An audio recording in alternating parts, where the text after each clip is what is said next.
Howdy everyone, it's Alex here again. Welcome back to the layout, Farmrail at HO scale in Frederick, Oklahoma from 1995 to 2005. So it's been a little while, so I'd like to do an update, show you some of the projects on the layout, some of the structures and scenery that have been constructed since my last video, and then we'll run some trains. We're gonna make a new video and update everybody about the layout. Yeah, you guys excited? You guys excited? No, you just want the liver treats. That's really why you guys are here. All right, guys, let's go into our next layout update for December 2020. All right, everyone, so I'll go through some of the updates on the layout. Right here, you can see that Chickasha Compress, excuse me, has gotten its loading dock finally. That's actual concrete there. It's rockite cement from Lowe's that I cast using a mold of styrene, and I used Tom Klomoski's article from November, the November issue of Model Railroader magazine to make that. I'm still adding a few cracks and whatnot just with a pencil, so I'm going to add some more there, maybe weather it a tad more, and I'm continuing to add weeds and grass and maybe add some junk and trash around the loading dock. But this is a nice industry in the aisle. Now, in the real Frederick, Oklahoma, there's a massive warehouse right here, but I'm just modeling the loading dock on the edge of the layout. And right there, I still need some a bumper or something at the end of that spur, which would be prototypical. You can see I've also been adding more grass, brush, shrubs, and that's not done. There'll be more added over here. I'm slowly starting to fill in the scenery. I'm still waiting on some railroad crossing signs that I ordered, and I need to figure out stop signs. The real crossing diamond there has stop signs for both railroads, and there are different kinds of stop signs, so that's a work in progress. But I added some brush around the bottom of the water tower, and I really like how this scene here is coming together on the southern end of Frederick. Nothing really new right here other than the I don't know if I mentioned this in the last video update, but the fertilizer plant for the farmers co-op is complete. The only thing I need to do is actually connect that pipe there to the auger from the unloading bin right there. This is still blank. That's going to be farmers co-op, and that is coming soon. Sometime in the next month or two, that is getting built, and that's the last major structure to be built on the layout. So over here, I did several things. This is Cassidy grain, and Cassidy grain is now complete. This was a kit bash of a couple different Walters grain elevator kits. It is not a perfect model of Cassidy grain, but I think it generally captures the feel and the arrangement of the real elevator. I weathered it, and what's kind of cool about the weathering on this is that's actually prototypical to have that red there on the south side of the elevator. It's only in that spot, and best I can tell, it's because the road right next to it has a lot of red dirt in the gravel, and so as trucks drive by, when it's dusty and dry, it kicks up onto the side of that elevator. So that's something I included there. The pipe connecting this elevator to the smaller elevator where the cars are actually loaded was an interesting project using some Walters components and some fishing line.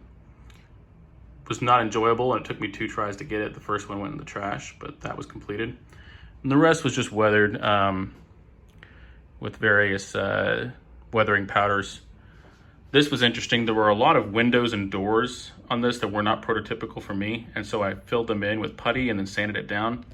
You can see right there I didn't do a perfect job, but down here I think I did a lot better. And then this building here is from my old Farmrail layout. In reality, this is actually a little bit further to the south of the elevator, and it's green, not brown. But this was an easy way just to reuse a structure I'd already built that looks right. It's just a big nondescript metal warehouse from Pike Stuff. That was a kit bash I put together. So I just went in and threw that there, and this is the Cassidy Grain Complex, one of the 2 major grain shippers in Frederick, Oklahoma. What's interesting is you see that as cars go through the loading spout, as they get pushed up this way, they foul that switch, and as best I could tell, that's actually prototypical. You can see spots where cuts of cars in Frederick will have to foul a switch as they're pulled through the elevator. I also worked on the liquid fertilizer unloading track. I added these little wheel stops there. And then that's a unloading hose, simulating that over here in the aisle, there is a large tank that liquid fertilizer is unloaded into. And that's prototypical. There's just a little reel, almost like a really big garden hose, and there's a hose that stretches out to the tracks. I built that hose using some brass wire and some rubber bracelet material from Hobby Lobby, and I got that idea from John Farrington from his excellent rail serve switching layout. So Cassidy grain is really a pretty big achievement on the layout. It really starts to lend to the sense that we're in Oklahoma here. It's a major industry. And if that looks big, which I hope it does, Farmers Co-op there in the corner is going to be bigger. So I'm excited to start on that structure. But really I only have one major structure left. And then there's some key details like grade crossing signs, some signage and whatnot that need to be added. But really, I'm really happy with how the layout is progressing, capturing the look and feel of Frederick. And so I'm excited to fire some trains up in a minute and show you how it all runs. But first, stay tuned for a message from my wife with details with Genesis.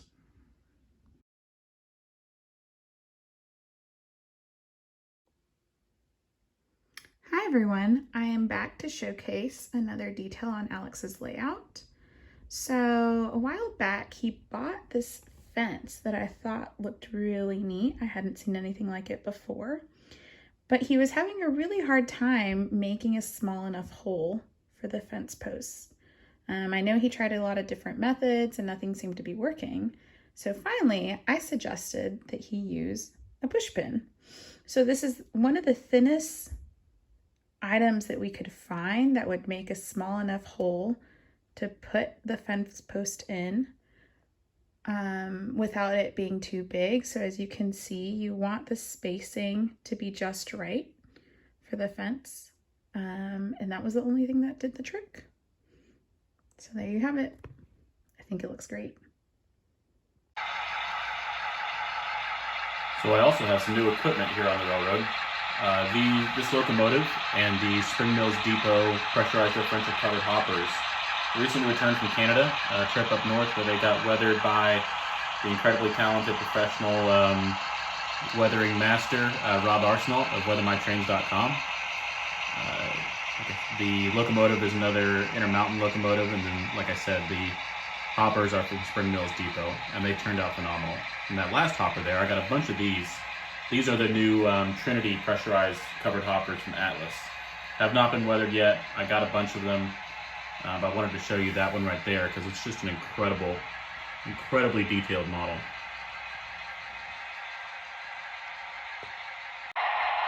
Get a little bit of close-up of the locomotive there.